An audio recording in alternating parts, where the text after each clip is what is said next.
এরপরে প্রশ্ন, বিভিন্ন শিক্ষা প্রতিষ্ঠানের ছাত্রছাত্রীর অনুপস্থিত থাকলে জরিমানা নেওয়া হয়, এই টাকা কোন খাতে ব্যয় করবে এবং এই অর্থ দিয়ে শিক্ষকের বেতন দেওয়া যাবে কিনা?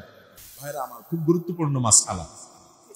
আর্থিক জরিমানা নেওয়া যাবে কিনা, আর্থিক দণ্ড নেওয়া যাবে কিনা, এই বিষয়ে ওলামা একরাম প্রায় যতগুলো ফতোয়া আমি দেখেছি, সমস্ত ওলামা একরামের ফতোয়া প্রায় একই, কাছাকাছি। সেটা হলো, যদি কেউ কারোর কোনো ক্ষতি করে, আপনি আমার ক্ষতি করেছেন, বিচারিক আদালত যদি বিবেচনা করে দেখে যে আমার এই ক্ষতিটা এই পরিমাণ টাকার ক্ষতি হয়েছে, তাহলে জরিমানা তিনি ধার্য করতে পারেন। আপনি আমাকে ঘুষি দিয়েছেন, মেরেছেন, ধাক্কা মেরেছেন, অথবা প্রহার করেছেন, রক্ত ক্ষয় হয়েছে, অথবা যে কোনো ক্ষতি হয়েছে, বা আমার সম্পদের হানি হয়েছে, কি পরিমাণ ক্ষতি হয়েছে বিচারিক আদালত ইনসাফের সাথে বিবেচনা করে জরিমানা ঠিক করবেন যে তুমি তার এত পরিমাণ টাকার ক্ষতি করেছো, অতএব সেটা পরিশোধ করবা।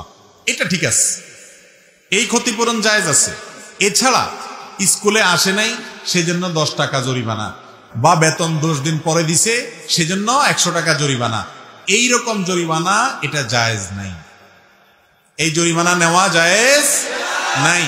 এখন কথা হলো, স্কুলে যদি টাইম অনুযায়ী বেতন না দিলে জরিমানা আরোপ না করা হয়, তাহলে এমনিই তো বেতন দেয় না, তাহলে তো আরো কেউ দিবে না। তাহলে উপায় কি? উপায় অনেক আছে, তার মধ্যে একটা উপায় বলি, সেটা হলো, যারা স্কুল পরিচালনা করেন, নির্দিষ্ট টাইমে বেতন না দিলে, মাসের এত তারিখের মধ্যে বেতন না দিলে তার ভর্তি বাতিল, কথার কথা, এরকম টাইম করবেন, ভর্তি বাতিল। এরপরে পুনরায় ভর্তি করতে হলে 100 টাকা ফি দিতে হবে। যে 100 টাকা জরিমানা নিতেন, ওইটাকে ভর্তির ফি হিসাবে নেন, তাহলে সেটা আপনার জন্য হালাল হবে। কথা কি বুঝাতে পারছি? আপনি বলবেন ঘুরে এগারে একই তো হলো, না, এক না। জেনা এবং বিবাহ দুই জায়গাতেই টাকা দেয়া হয়, এক জায়গায় মোহর দেওয়া হয়, আরেক জায়গায় পারিশ্রমিক দেওয়া হয়। দেখতে একই মনে হয়, কিন্তু একটা হালাল আরেকটা হারাম।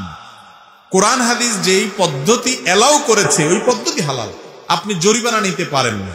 আপনি বলতে পারেন আমাদের স্কুলের আইন এত তারিখের মধ্যে বেতন না দিলে ভর্তি বাতিল, বা এতদিন অনুপস্থিত থাকলে ভর্তি বাতিল। তাহলে সেক্ষেত্রে পুনরায় ভর্তির জন্য কি করতে হবে? ওই 100, 200, 500 যেটা জরিমানা নেবেন, ওই টাকাটা দিলেই পুনরায় ভর্তি হয়ে গেল। এরকম করে আরো অনেক পদ্ধতি আছে, যে পদ্ধতিতে আপনি এই সিস্টেমটাকে লাইনে আনতে পারেন, যাতে করে কেউ দেরিতে বেতন না দেয়, কিন্তু আপনি জরিমানা আরোপ করার সুযোগ নাই। এখানে কোন কোন ক্ষেত্রে জরিমানার মধ্যে সুদ হওয়ার সম্ভাবনা থাকে, আবার কোন কোন ক্ষেত্রে ওই যে হাদিসে আসছে, ফাবিমা তাখুযু মালা আখিক, নবী সাল্লাল্লাহু আলাইহি ওয়াসাল্লাম বলেছেন, তুমি তোমার ভাই থেকে, একজন মুসলমান থেকে কিসের বিনিময়ে টাকাটা নিচ্ছ, এর উত্তর তোমাকে খুঁজে বের করতে হবে। টাকার জন্য, সম্পদ পেতে হলে তোমাকে কিছু দিতে হবে, তুমি কি দিয়েছো। ভুলের কারণে শাস্তি হতে পারে, সে শাস্তি আর্থিক এরকম দণ্ডের মাধ্যমে এই জাতীয় কাজে জায়েজ নাই। স্ত্রী রাগ হয়ে স্বামীকে তালাক দিয়েছে, কিন্তু স্বামী তালাক বা ডিভোর্স গ্রহণ করে নাই, কিছুদিন পর দুই পরিবার মিল হয়ে আবার সংসার করছে, এই বিষয়ে হুজুরের মতামত কি? প্রথম কথা হলো, আত-তালাকু বির-রিজাল, তালাক দিবে পুরুষরা, মহিলারা না। এখন আজকাল মহিলারাও তালাক দেয়।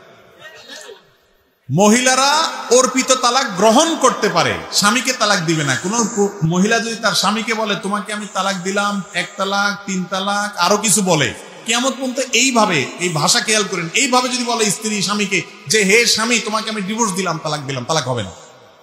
স্ত্রী যদি বলে, আমি তালাক গ্রহণ করলাম নিজের প্রতি, অর্পিত তালাকের পাওয়ার বলে, কাবিননামা 18 নম্বর কলামে লেখা আছে, বরণ পোষণ না দিলে, বনিবর না হলে, জুলুম করলে, অবিচার করলে, হান এটা করলে, তখন স্ত্রী নিজের প্রতি, নিজের নফসের প্রতি তালাক গ্রহণ করতে পারবে, তালাক দিবে না। এখানে মায়ের পেশ আছে। এই জন্য তালাকের মাসআলা কোন আলেমের কাছ থেকে, এইরকম কোন প্রশ্নোত্তর থেকে শুনে আপনি সিদ্ধান্ত নিবেন না। ইন্ডিভিজুয়াল তালাকের মাসআলা কোন আলেমের সাথে সাক্ষাৎ করে, কোন দারুল ইফতাতে, ফতোয়া বিভাগে, মাদ্রাসা, বড় কোন আলেমের কাছে গিয়ে খুলে বলে তারপরে জানবেন। কারণ এখানে অনেক ফাঁকফোকর থাকে, অনেক কোয়েরি থাকে, যেগুলো আলেম সাহেব আপনার কাছে করবেন। আমি শুধু মূলনীতি বললাম, এই মূলনীতির আলোকে আপনি আবার তালাকের ফতোয়া দিতে যাবেন না, বা ফিট করতে যাবেন না। বাকি কথা হলো, তালাক যদি একজন দেয়, ধরুন স্বামী স্ত্রীকে তালাক দিলে, বা স্ত্রী অর্পিত তালাকের যে পাওয়ার আছে সেটা ব্যবহার করলো সঠিক নিয়মে, যদি করে, সেটা অপরপক্ষ জানা ছাড়াও তালাক হয়ে যাবে। অনেকে বলে, স্বামী তালাক দিয়েছে স্ত্রীকে, স্ত্রী জানে না। স্ত্রী জানা জরুরি না, স্বামী যদি তালাক উচ্চারণ করে থাকে মুখে, তালাক হয়ে যাবে স্ত্রী না জানলেও। অত্যন্ত জটিল একটা বিষয়। হ্যাঁ।